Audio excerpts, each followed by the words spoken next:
Hello everyone, I am your teacher for this question. Let me explain this question to you now. The question says that a man of mass 50 kg is standing in an elevator.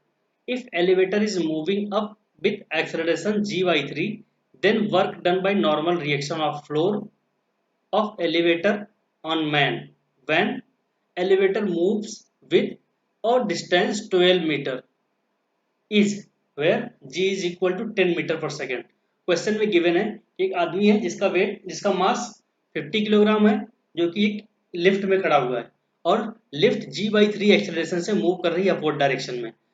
तो जब आदमी 12 metre height पर पहुंचता है तो work done by normal reaction of man in the elevator is, हमको find करना है कि वर्क डन कितना होगा normal reaction by the elevator. तो यहाँ पे गिवन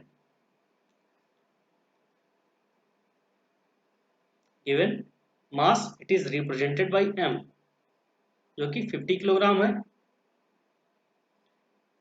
और अपवर्ड डायरेक्शन में एक्सेलरेशन इसको हम a से रिप्रेजेंट करते हैं जो कि g/3 गिवन है और हाइट गिवन है 12 मीटर और ग्रेविटेशनल एक्सेलरेशन इसको g से रिप्रेजेंट करते हैं जो कि 10 मीटर पर सेकेंड स्क्वायर गिवन है।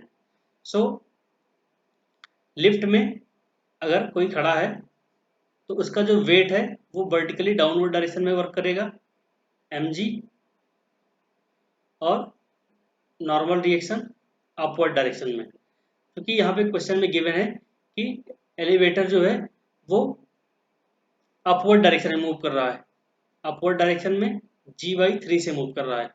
तो जब ये अपवर्ड डायरेक्शन में g/3 से मूव कर रहा है तो इसका स्यूडो फोर्स क्या होगा, डाउनवर्ड डायरेक्शन में वर्क करेगा, equal and opposite g/3 acceleration. तो अगर इसका FBD हम ड्रॉ करते हैं तो यहाँ पे हो जाएगा,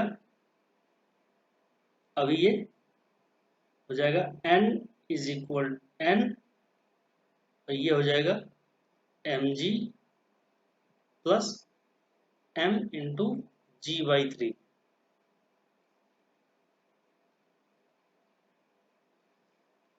और इसका ये एक्सेलरेशन अपवर्ड डायरेक्शन में g/3 है।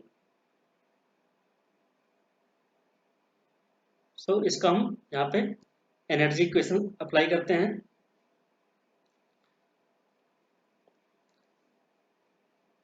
W is equal to work done by the reaction m g sorry n into n into h।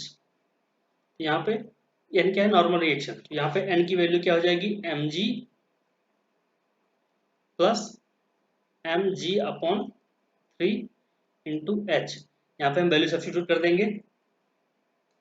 तो फर्दर सॉल्व करते हैं तो ये क्या हो जाएगा 4mg/3 इंटू h।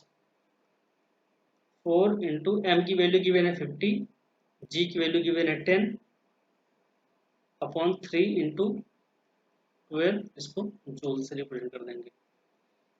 ये कितना हो जाएगा, ये हो जाएगा 4 इंटू 50 इंटू 10 इंटू 4 जूल। इसको फर्दर सॉल्व करेंगे, ये हो जाएगा 8000 joule. hence the required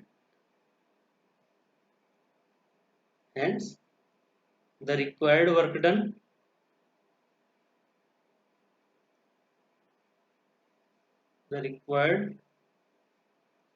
done by normal reaction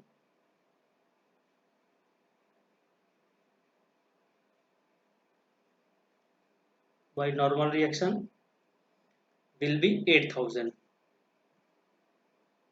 normal reaction will be 8000 joule। That was the explanation to this question. Thank you.